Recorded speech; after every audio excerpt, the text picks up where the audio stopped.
All right, hey guys, this is Kevin Ramirez. Thank you for joining us on Society Speaks, the podcast where we seek out the truth about the most prevalent topics in the fitness industry.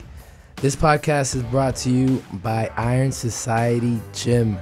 It's a warehouse-style gym in Miami, Florida, in the West Kendall area, located at 13301 Southwest 131st Street. Come check us out. Check us out on Instagram, on Facebook at Iron Society Gym. Hello to whoever's watching. Hello to whoever's listening.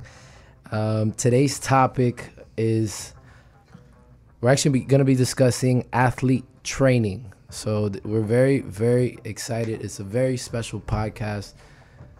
Special because this is the first podcast ever. I'm actually getting my jitters out right now because I'm a little shaky right now. But it's the first podcast ever. This is history in the making. January 10th, 2018. It's approximately 10:07 with 25 seconds right now. And if you're watching, if you're listening, mark your calendars. I know I am. This is where we're starting off, guys. This is awesome. So I'm here with 3 co-hosts: George Gutierrez, Alex Credo, Zach Mann. I don't know how I'm sitting here in this room right now because the knowledge between these 3 guys just overshadows me like incredibly. And just want to say I'm so happy and blessed that I've been a part of Iron Society. I've been a part of the gym for 6 months, and every time I walk in there, I learn something new, and it's because of you guys. Thank you. And thank you for joining us again.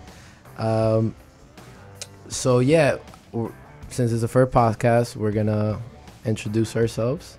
I'll start off and then we can go around the room. And so my name is Kevin Bryant Ramirez. You can call me Kevin Bryant for short. That's what my mama used to call me. You can follow me on Facebook, Instagram, and Twitter at Kevin Bryant. I actually just changed my Twitter handle. Nice. So yeah, I'm the marketing guy. I'm the dumbest guy in the room right now when it comes to fitness. So I'm gonna be asking the questions and just listening like everybody else at home. So yeah, George, why don't you introduce yourself, state your name, where you from, credentials. What's up, man? First, Kevin, appreciate you guys, all of you guys having us here. And that's the reason why you're here, because you invited us. A little bit about myself. It's my name is George Gutierrez. I'm a strength and conditioning specialist. A little bit about my background. It's in baseball. I played Division I baseball, and then I was fortunate to sign professional baseball with the Kansas City Royals. So I played with the Royals in the farm system.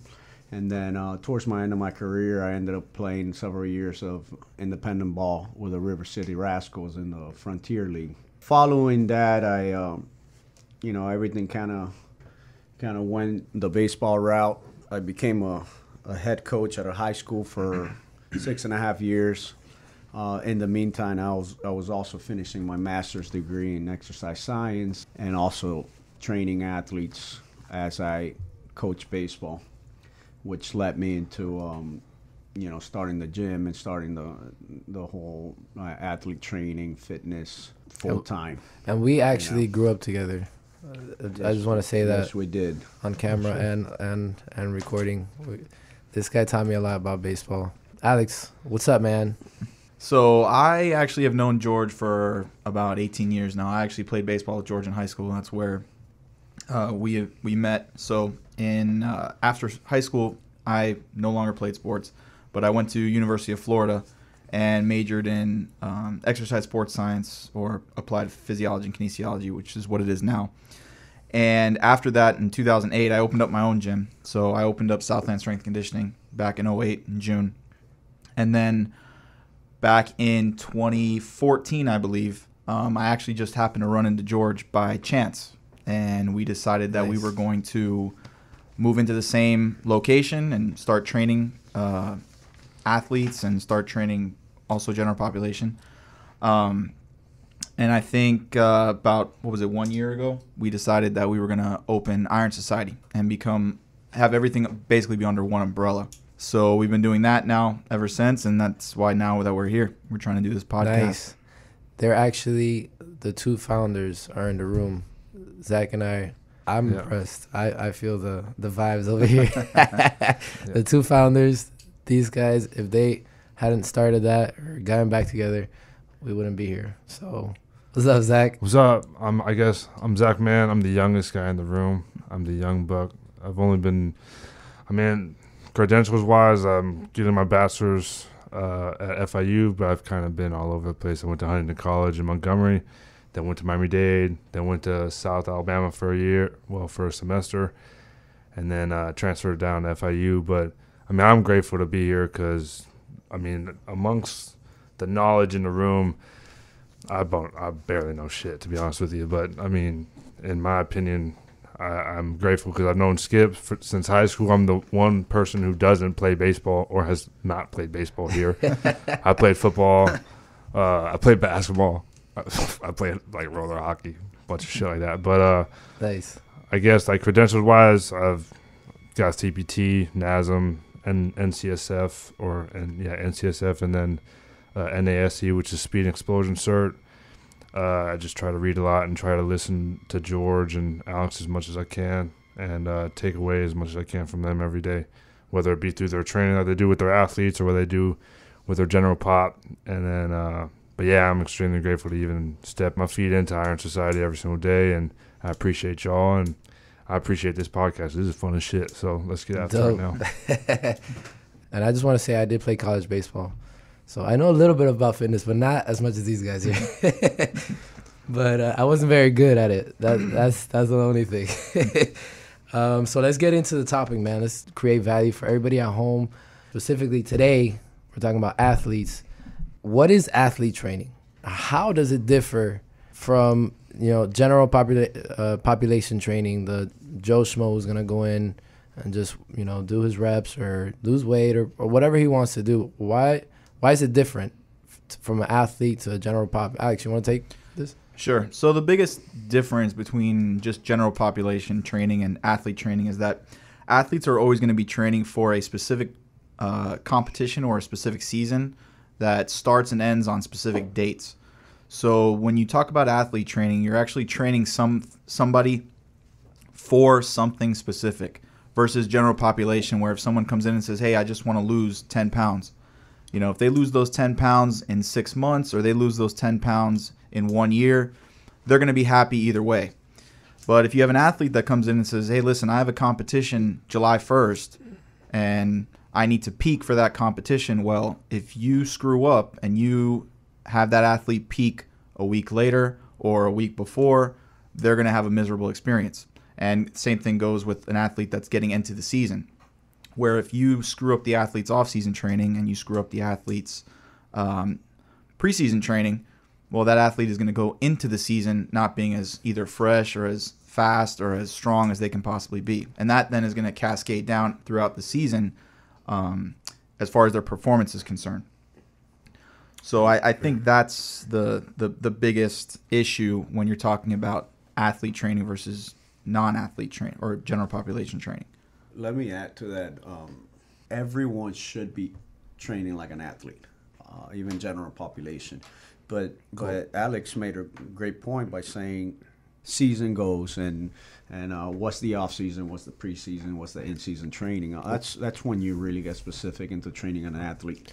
What do you mean by everybody? The regular Joe Schmo on the street? Even a general population. Well, you don't want to make it seem to someone coming into the gym, if it's not let's say an athlete playing a specific sport, a competitive sport, you don't want to make them feel that they're disabled, that they can't squat or they can't do a net ball toss or whatever the case may be, because it's not true. You get what I'm saying? And obviously, it's not that everybody's going to do the same exercise, because that's also not the case with an athlete. You picking the right exercises at the right time, it's also very important. But we see this all the time, and not only we see it all the time, but we hear this more often a girl or someone that's overweight, that they're already predetermined what they're going to do at the gym. Where our job is to show them and teach them that it's okay for them to squat. It's okay for them to do a certain exercises just because they saw it on a baseball player or a football player. It doesn't mean that they're not allowed to do it, or they won't get the chance to do it. The question is, when will they be able to do this, an exercise, right?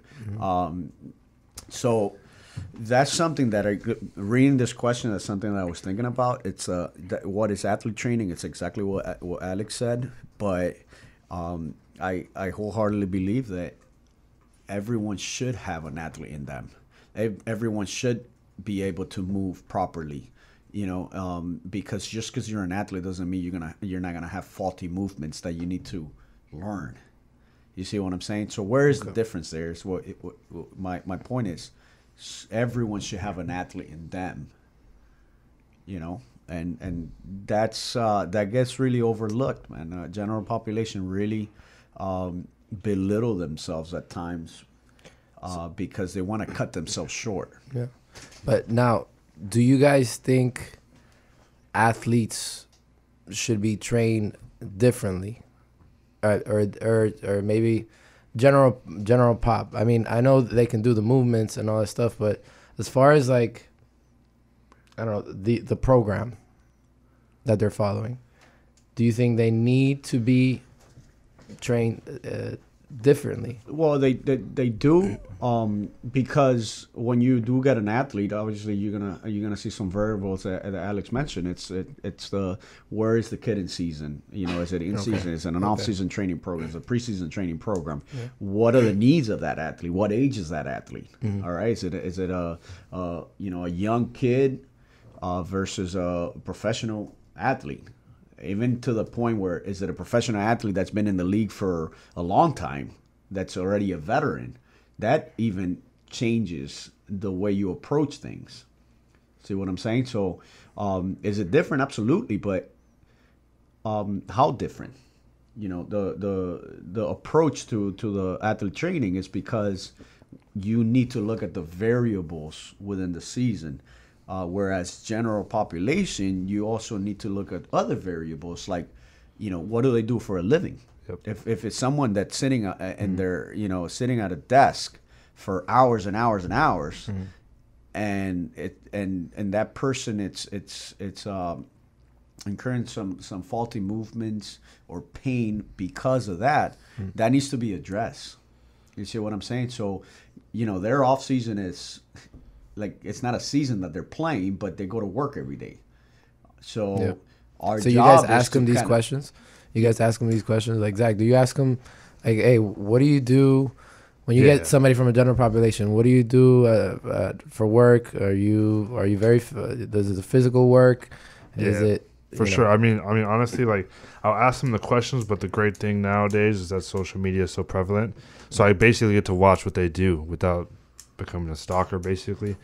But honestly, like, Snapchat and all these things it's so prevalent that I could see what they're doing in terms of, like, if they're sitting all day, like, because most people like to Snapchat that they're at work, at the office, and like what George said, when people sit all day, it creates faulty movement patterns, and then it creates tight hip flexors, which that all could lead back into the first question, which was, can a general pop or can a general population person train like an athlete, or George's point saying that they should have an athlete in them, because I might have a general population person in the gym, and they see maybe a baseball player or a football player coming in, and they're doing some sort of kettlebell front squat or some sort of landmine press, and they like George said, they sell themselves short, and they just think that they can't do that because they're not an athlete.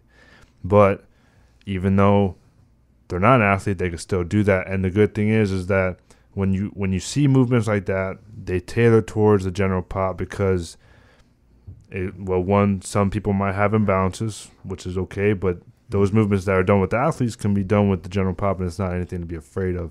So I feel like that all kind of works well. But yeah, I definitely asked them what what do they do? Like if they sit all day, if they're up all day, like if they're moving, if their daily activity, like recommended activity levels are high, or if it's low, like it all tails in, especially for general pop. Like you like it becomes more or less specific in terms of like what they do, instead of like an athlete where you kind of have to tailor their program towards their sport or competition or what have you. So, but yeah, definitely. Dope, man. That just, yeah. All right. That's really dope. Yeah, man. I didn't think, so much what goes into assessing just general population and athletes. But let's move on with athletes. Like, I was having a conversation with Alex earlier today. We had like a 30-minute conversation, and he brought up something called GPP and SPP. First of all, Alex explained to me earlier, and then you guys can jump in. What does GPP and SPP stand for, first of all, and how does it relate to training and athlete training? So when you talk about SPP versus GPP, the main difference there is that GPP is general physical preparedness. That's going to be everything that doesn't involve a sport-specific skill. So general physical preparedness is bigger, faster, stronger. Just becoming a better athlete in general. And increasing size, increasing speed, increasing strength, increasing explosiveness, all of that. SPP is specific physical preparedness. So that is what you do when you hire a pitching coach or a hitting coach or a fielding coach or a position coach or a throwing coach. Anybody that's doing the exact same movement that you will be completing when you compete, that is specific physical preparedness. So that would be what your hitting coach does with you. General physical preparedness is to make you become a better athlete. So us as strength coaches, we are responsible for GPP. We are responsible for making people bigger, faster, and stronger. And that in turn will then allow them to become better athletes, because now they won't have the same physical restrictions that they have when they go back to their SPP coaches. Okay, so you... That can get lost in the whole... I don't mean to interrupt, but that can get lost with a client. It get lost in the shuffle, because this needs to be clear. Parents, for the most part, don't think that the strength coach is going to make an athlete, let's say a soccer player, is going to make an athlete, a soccer player better, a baseball player better, because they're going to do specific stuff in the gym to make them better. Yeah. And that's not the case. Yeah. There's nothing really in the gym that you can do to simulate that, unless you have something in the gym, like a batting cage, and you go hit there. You see what I'm saying? Yeah. So it's very, very. It is a very, very fragile topic when it comes to, strength coaches that are trying to get, great information out there, and an audience that doesn't really understand that, versus somebody just trying to sell something where I'm gonna make your kid better. Like your kid is not gonna score more goals or hit more home runs just because he did squats. There is a fine line, though. There is a fine line, because generally it's at the end it just boils down to, for example, I'll take a baseball player. If the kid is swinging and he's not really being successful swinging, his movement patterns are just, that's really what's causing the swing to break down. It can carry over if we get that kid stronger. So potentially, because the kid is stronger, then he's going to have better efficiency when he's with his sport-specific coach, right? Okay. His hitting coach or his baseball coach. So when he's taking those batting practices, because the kid just happened to get stronger, happened to get faster, or his movement qualities have increased, it can carry over. But we didn't do anything as far as perfecting the swing. The skill. Exactly. The skill, like, it's kind of, you just brought up in my head, I was thinking of Barry Bonds. Like, if Barry Bonds was somebody that wasn't hitting home runs before, maybe if he did or not, take steroids. He did. So He did. If he did or not, if he did, that wouldn't make him hit home runs. But he was somebody who was already, he had a good swing. He was hitting there's what? a guy 40, there's a 45? guy that could potentially be a Hall of Famer even with this whole topic and steroids. And this Yeah. is my opinion. Whatever he did, that's you know, that's up to him. I'd say that's his personal life. But you know, it kept him on the game longer if he did. And, you know, at the end of the day, you got to be able to get that barrel out and hit the ball. You know, if Put that's it the over the case, fence. you know. right. So, Well, sorry. What George was saying is the requisite skill was already there. He was already a Hall of Fame caliber player before he took any kind of performance enhancing drugs.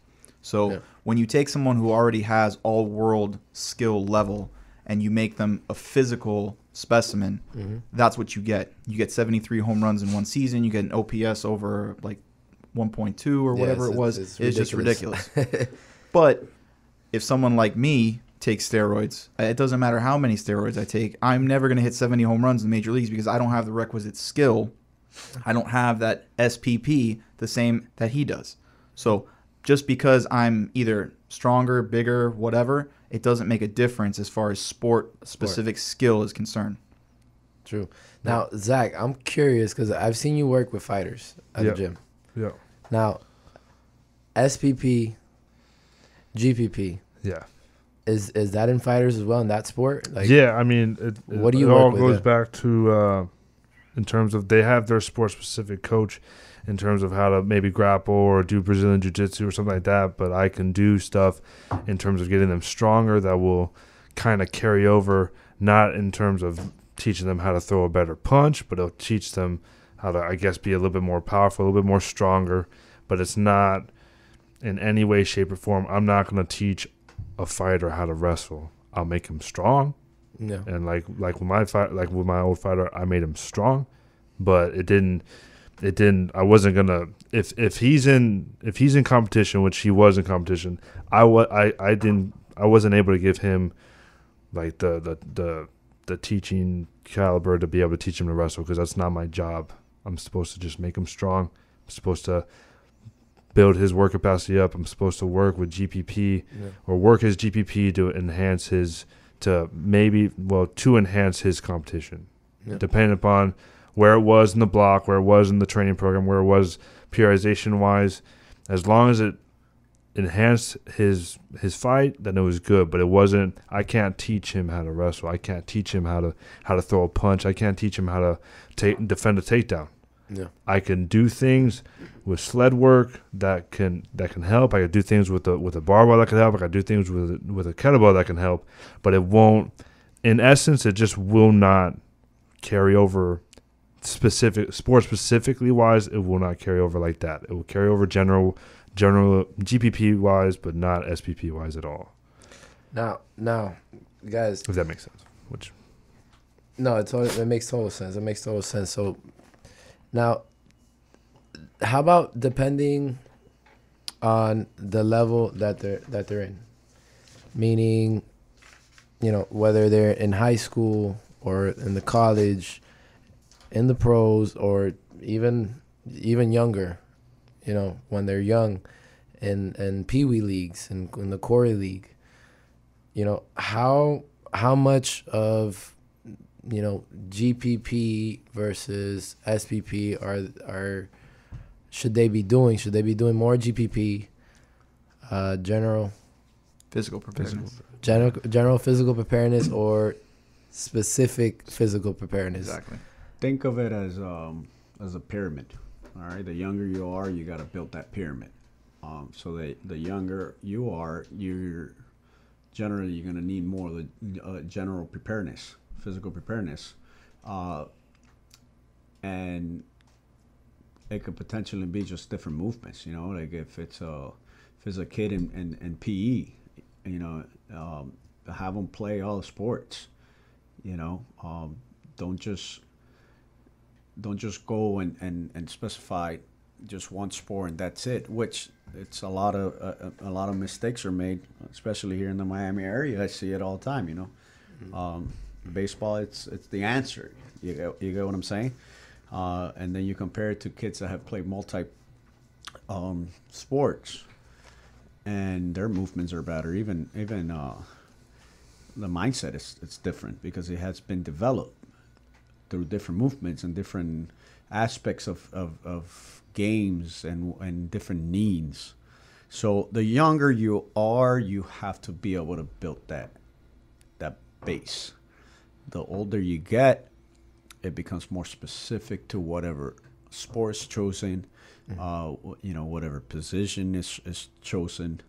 That's when all the variables and the assessing the athlete comes into play, and it's very important to use. So would you say, Alex, like,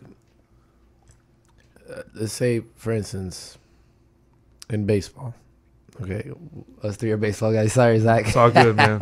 It's okay. But talk about football one time. You know what I'm saying? Yeah, let's say That's right. Roll Tide. Let's say it in baseball. Like when I was younger, they were just telling me, and obviously there's wrong things out there in Pee Wee League and all that stuff. They were just telling me, play more games.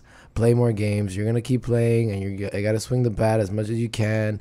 And I was never really working out. I was just playing more games. I was playing like 3 leagues, blowing my arm out. I got tendonitis at the age 14. Jeez. So at that age, should they be working out more, or should they be playing more games?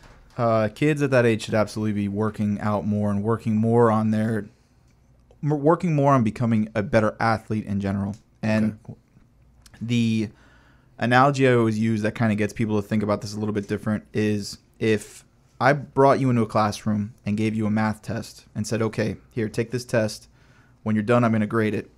If you took it, I graded it, you got a C, and I gave it back to you and said, okay, good, you did it, you got a C, but I'm going to test you again tomorrow, and didn't tell you what you got right or wrong, you would never know what to test for or what to study for. So if you're just constantly testing, playing more and more games, you don't have the opportunity to become a better athlete. You don't have the opportunity to become bigger or faster or stronger. You're just going to be as physically good as you are at that moment.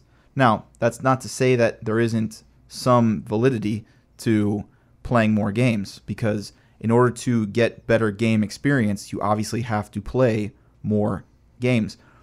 But kids at preteen kids that are pre-puberty, kids that are pre-high school do not need to be playing, even year-round.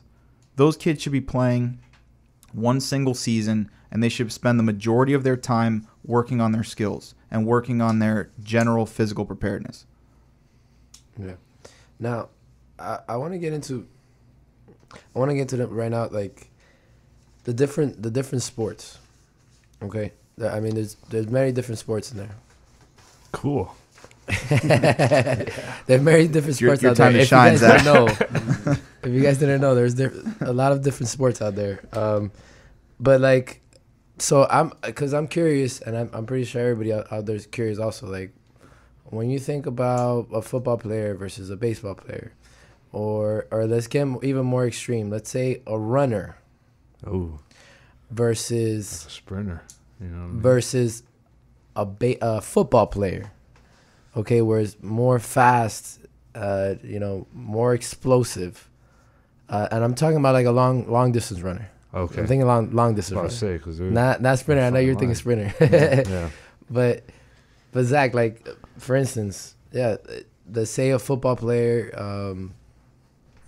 or maybe a football player is too bad because it's so many different positions. No, I think you're on the right track. Yeah. Whenever it comes to like long distance and football players, like in essence, football, like most plays in football last, what would it be, like barely 8 seconds at the longest. That's the longest. That's the longest. Yeah. And if you got a long distance runner, that could last over an hour, depending upon like the length of travel that they do. So ideally, like in terms of like working different systems, like they're on two totally opposite ends of the spectrum.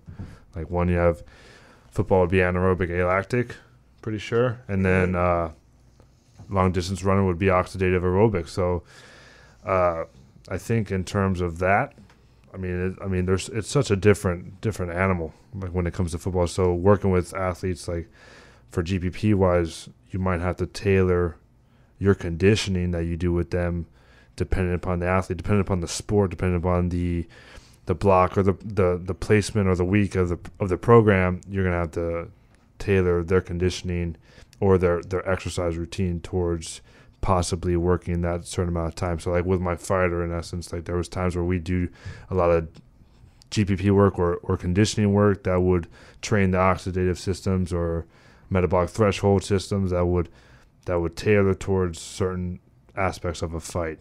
In essence, I just rambled. Did I just ramble? So you that was no, good, no, man. it's good. You lost me, but that was Yeah, good. I do A lot that. of science there, but No, My bad. But basically, you're good. basically, you're saying that you want the training to like kind of mimic the sport that they're playing. Yeah, and Right? in essence, yeah. Like, I mean, at somewhat, times, somewhat, like, sometimes yeah. you're just gonna need, you gotta, you have to be familiar with what the sport demands it. demands exactly. So, and then again, the sport may demand certain things, but the athlete may not be ready for that. So it's the matter of designing the program to hit those needs, and maybe getting, once you start building those blocks, those training blocks, you're able to get closer to that end goal and get that individual ready for season, for competition, or whether it's a season or a match. You get what I'm saying? Like you have to get them ready for that. And I also believe that just because of physical preparedness, you can also build a mentality where if that in this case of a fighter or a runner, getting closer to the competition, the game, the match. The training cycle and the training blocks could potentially, as a good strength coach, you can maybe demand even mentally from that athlete. However it is, I follow good coaches that even things that the words that they use, Yep. can definitely play into it, have a huge effect on that athlete. And I think also understanding the athlete's needs, learning from your athlete, from an individual athlete, observing. That's one of my biggest things that I like to do is I like to observe my athletes, how they come in the gym.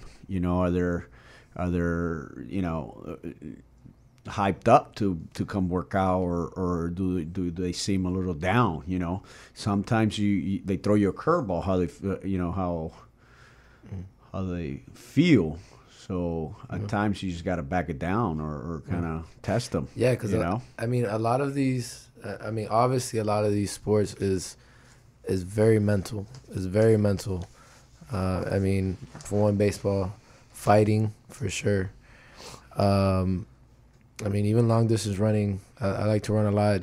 I have to constantly be talking to myself, and that actually brings up a good point, because I was reading something about Michael Phelps. I don't know if you guys have read about his coach, and he got him very young, and he was very hyper. I think he had ADHD or something like that, and what he started telling him was to. He basically had the build, perfect build as a swimmer. And then what the coach said was, listen, he started working mentally with him. So he would tell him every time after practice, he would tell him, Mike, go watch the videotape before you go home. And watching the videotape before you go home meant the perfect race. So Mike, every single night, would go home and he would picture that perfect race every single time, and that just got him to a level mentally that now you see him, with his Phelps face or whatever it's called, with his headphones on, and Good stuff. he's just getting in the zone. I just went on a rant there, but it's great. I think that's another topic that we should talk on another podcast. But The athlete mentality. Yeah, probably that's the next one. But now we talked about stamina sports versus more explosive sports. But so do you guys? Is your program obviously is different between a football player and a baseball player and a soccer player and a basketball player? Or do you guys have certain programs for every sport, or how do you do that, Alex? One of the things that I was going to bring up that you talked about earlier was doing specific movements for specific sports. Yeah. And reality is you can strip all that away. And when you look at certain sports, just from a biomechanical standpoint and from an energy system standpoint, a lot of sports are going to have very common threads going through them. Okay. Like, for instance, there's no reason to train a pitcher, a quarterback, a volleyball player, and a tennis player any different in respect to their needs for shoulder and elbow stability, because they're all doing the same exact movement. Overhead throwers. Right. Yeah. And it's all very short duration, very explosive movements in all of those. So there's no reason to differentiate the training in between those people. Okay. Where you run into needing to broaden the base of training is when you talk about football, where a quarterback is definitely not going to have the same needs as a lineman, is definitely not going to have the same needs as a wide receiver, is definitely not going to have the same needs as a kicker. So that's when you need to start differentiating with your sport-specific training to accommodate the needs of each individual position. Now, that being said, the one thing that we were touching on before was energy systems. And I know it's one of my biggest pet peeves, and it's definitely one of George's biggest pet peeves, is a lot of times strength coaches don't take that into consideration, or just team coaches don't take that into consideration when they're working with their kids. And the biggest thing here is running long distance in baseball. Because in baseball, you never, ever, ever run long distance. Dude, they would tell me that ever, all coaches. The time. They would tell me that all the time. I was a pitcher, and that's how exactly. They And do. that's the whole thing here is, if you break pitching down into its components, what are you doing? So as a pitcher, you're getting the ball, you're standing on the mound, you're going through your windup, you're making an explosive movement towards the plate at 100% of whatever you've got with a tiny little, what is it, a 4 ounce or 8 ounce, whatever the ball weighs. So it's 5 ounce. So you're throwing a 5 ounce object as hard as you can, 60 feet 6 inches. Mm-hmm. You're taking about a 30-second break, and you're doing it again, and you're repeating that 100 times over the course of a game. So why then, to become a better pitcher and to physically prepare yourself for pitching, would you choose to do a low intensity, long duration exercise with no breaks in between? So you're actually training the exact wrong energy system. Exactly. Yeah. So in essence, what you're doing is it's a detriment to your performance to train that way. And like I told you earlier when we spoke, mm-hmm. if you reverse that and you took a soccer player and you told the soccer player, well, we're never going to run long distance because why should you? They would look at you like you're crazy, because soccer players run long distance, so obviously they have to run long distance. But as a baseball player, if you tell someone that, hey, we're going to have our pitchers who never do anything, never run, period, we're going to have them run miles upon miles upon miles. It's like, yeah, that makes sense, total sense. Yeah, that's right. And in actuality, it's just something that's been perpetuated forever in baseball, because your coach did it, because his coach did it, because his coach did it, because his coach did it. It's unfortunate. And it's got to be right. You get what I'm saying? It's one of those things. It's been around so long, it has to be right. Wrong? Yeah. And you hear it all the time.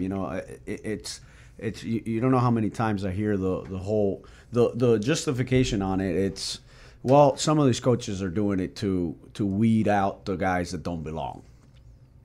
Look, they want me to get it. I don't get that. You can weed them out in other ways.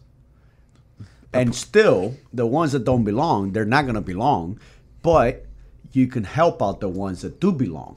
So why are you going to hurt the ones that do belong where you can do things that are going to be just as, let's say, tough, right? But still get some good out of it. Maybe some sprints, and then you just add a little bit more sprints or whatever. You still get something out of it. But then, they still use that justification of, well, some of these coaches are making these guys run 2-3 miles because, they want to see who's doing it. Well, look, you're hurting more than what you're helping. Yeah. But hey, whatever. I mean, I just want to highlight that again, especially everybody who plays baseball here in Miami, because I played here mostly, and all they would tell me is to run as a pitcher. So you heard it here first, first, or maybe you hear it again and again and again. It also goes back into football too with the conditioning test they have preseason. Those linemen, they're never going to be running 50 yards, 100 yards ever. Those guys need to train just like a pitcher would train. High intensity, low duration. I mean, those guys, like we were saying earlier, the longest play in football is 8 seconds that those guys have to block for? Yeah, so why do those guys have to run 100 yards? It doesn't make sense. And there's no way to predict that, if this guy can master this conditioning test, he's going to be a beast on the field. It's usually the exact opposite. The guys that are more skilled SPP-wise are usually the guys that can succeed much better than the guys that are just monsters in the gym. Yeah. Well, I'm going to ask you guys one more question because I'm kind of running out of time here. Running on the same thing here, all these kids are doing, a lot of these kids are doing the wrong training when they're young, and then that messes them up in the long run. So what can we tell those parents out there, those athletes out there, even the older athletes who probably didn't get the correct training, and they're looking for somewhere, for the right information, especially nowadays when so much information out there, and they're getting information from who knows what on Instagram and, friggin' Pee Wee Schmidt or something. I don't know. And the foot ladder. Yeah, right? Like, where can we send them, Obviously, Society Speaks. Can send them right to our gym if they really want good information. They're welcome. At Iron Society Gym. But, how can they tell if it's right, if it's wrong? What do we tell these guys?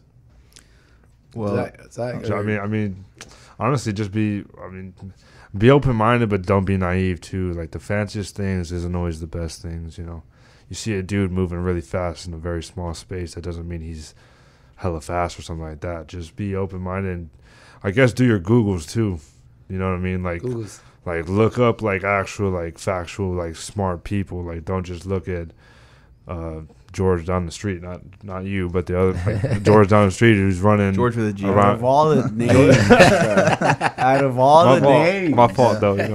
Just don't go down the street and look at the guy who's running around cones and running around ladders and all that stuff. Just to look good. Yeah, sometimes it's not just about a lot of times they follow the crowd. Everything's like follow the crowd. This new gym opened up and everything, and not against any gym that opens up, obviously, but do your research. Do what most people won't, and it's doing their research. It's asking questions. Okay, it's okay for a parent to ask 100 questions. We have to answer them. And I get a lot of parents that don't ask questions at all. And it's like, how are you not going to ask questions if you're investing money in your son? When you go buy a car, I guarantee you have a billion questions, right? When you're doing any transaction that you're investing your money, you're going to have questions. You're just not going to throw your money away. Why wouldn't you do it when you're paying? This is not a free business, right? It's not a free service. Yep. Why wouldn't you ask questions? Hey, what are your credentials? What do you do? What is it that you're going to do with my kid? I want to learn because ultimately I don't know. And that's pretty much how it is. You have to research and ask questions. Yeah. Yeah, Alex, you want to say something? Yeah, I think the biggest thing that George and Zach were trying to hit on was be an informed consumer. Just know what you're purchasing. And like George was saying, if you were going to make a big purchase and buy a car, you'd have 1,000 questions. You do hours and hours of research beforehand. If you're going to entrust someone with the health of your child or your health, ask them questions. And the other thing too is don't buy into social media marketing hype. The people who pose next to the professional athletes and the people who look the best on social media are not necessarily the best trainers. The guys who are really good trainers and the guys who you should listen to are the people who can take those kids that are borderline college athletes or borderline Division I athletes or borderline high school athletes and turn them into something where that kid is then a starter. Yeah, maybe if nobody would have worked with him, he would never have played, but now he's starting. Or that kid never gets that scholarship, but now that he worked with you, now he's got a full ride. Those are the coaches that deserve your money. Those are the coaches that you should be spending your hard-earned money with. Yeah. Not the person that just stands next to the professional athlete in the picture because, that's just ridiculous. Yeah, and I mean, I can note on that too. Like, take it from me, I'm the marketing guy. I've worked with people that, I felt bad doing the work. I was like, man, I'm not coming back to this because I know they're doing some shady things out there. But, well, with all that said, I mean, finally, our first podcast, guys, was great. Yeah, it was fun. Yeah. Thanks, Zach. Yo, you're welcome. You're welcome, George. Yeah, I want to thank Mike Merchant for helping us out today. Really big thanks. Thank you guys for listening. If you're listening or watching, and we're gonna be doing this recording at least once a month. So please share it with your friends. Whether you're watching or listening, just share it with your friends. The more support we get, the more we can do this. We're just trying to help you guys out and create value for you guys, give you more knowledge so you guys don't go in the gym, not knowing what you're gonna do, just or handicaps. Follow us on Instagram and Facebook at Iron Society Gym. Hope this helps you guys. I'm signing out. Kevin Bryant, Mr. George Gutierrez, Mr. Alex Credo, and Zach Mann. I love all you guys. Peace.